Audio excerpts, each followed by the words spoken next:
estava numa formação e durante essa formação eu fui confessar-me e foi durante a confissão que aconteceu o abuso. Foi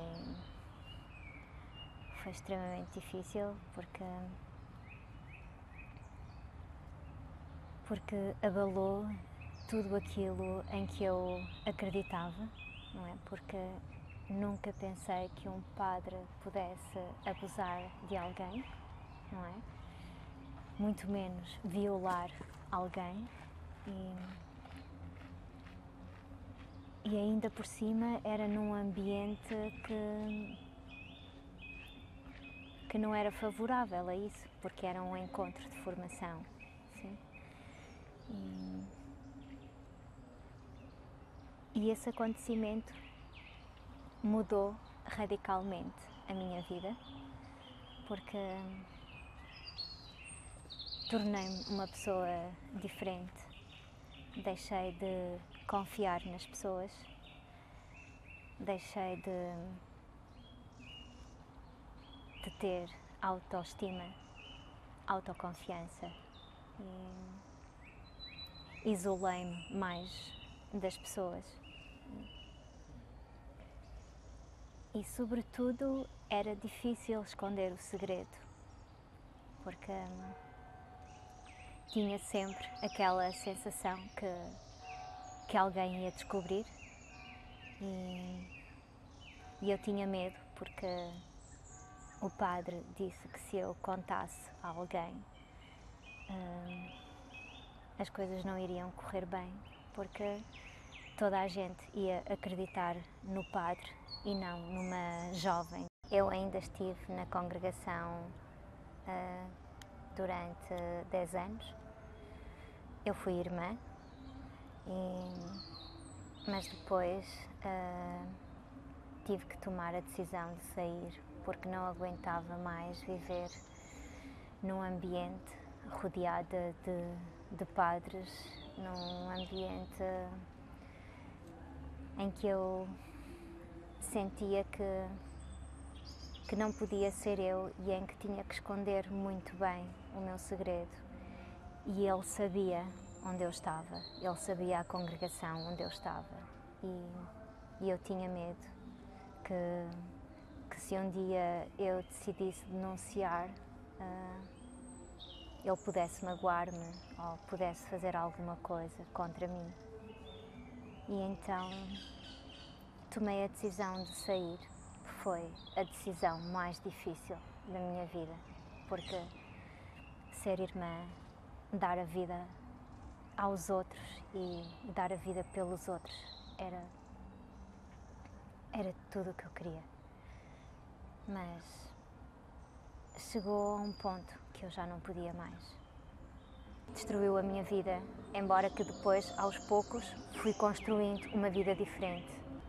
Foi na base do amor e da compreensão e da relação que eu descobri que talvez eu pudesse ser um pouco feliz ainda.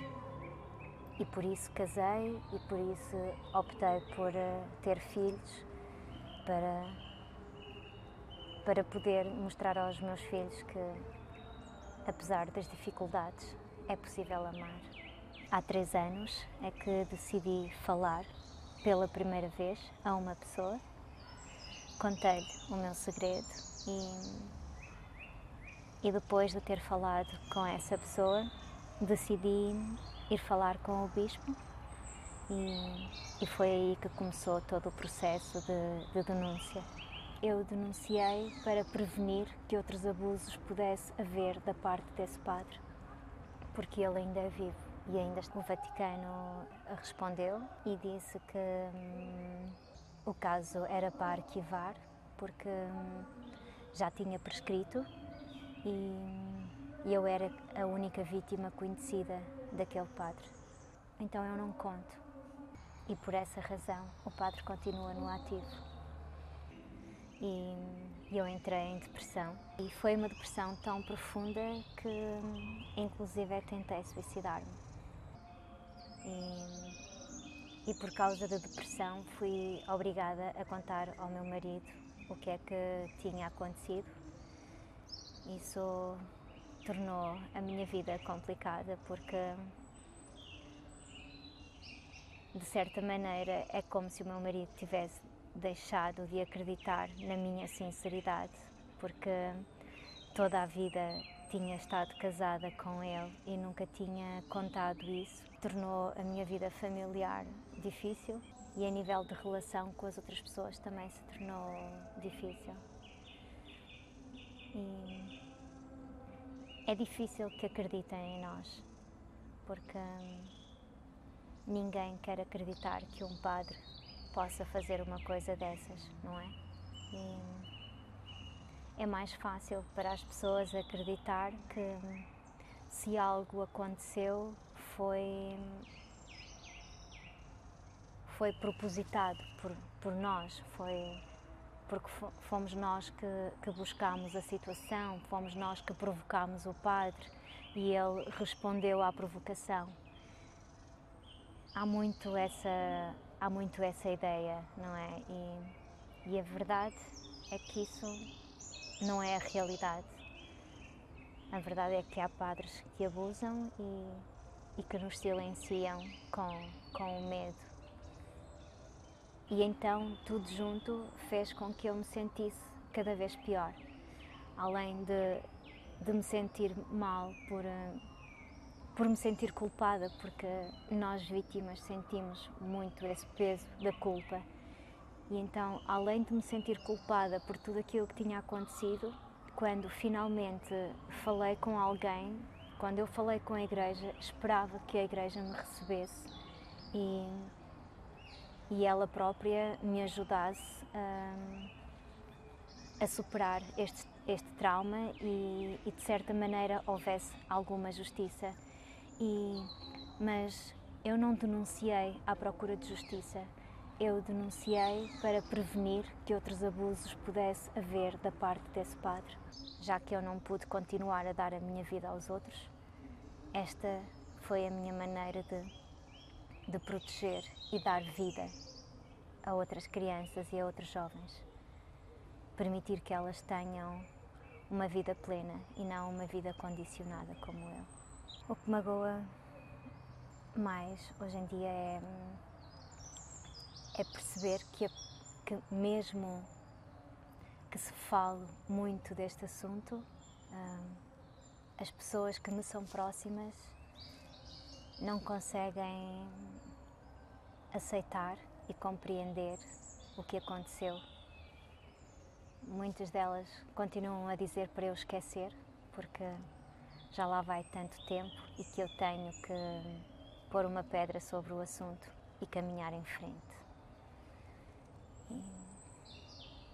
E isso magoa muito porque as pessoas não percebem que nós precisamos de inserir essa parte da nossa história e precisamos de inseri-la e precisamos de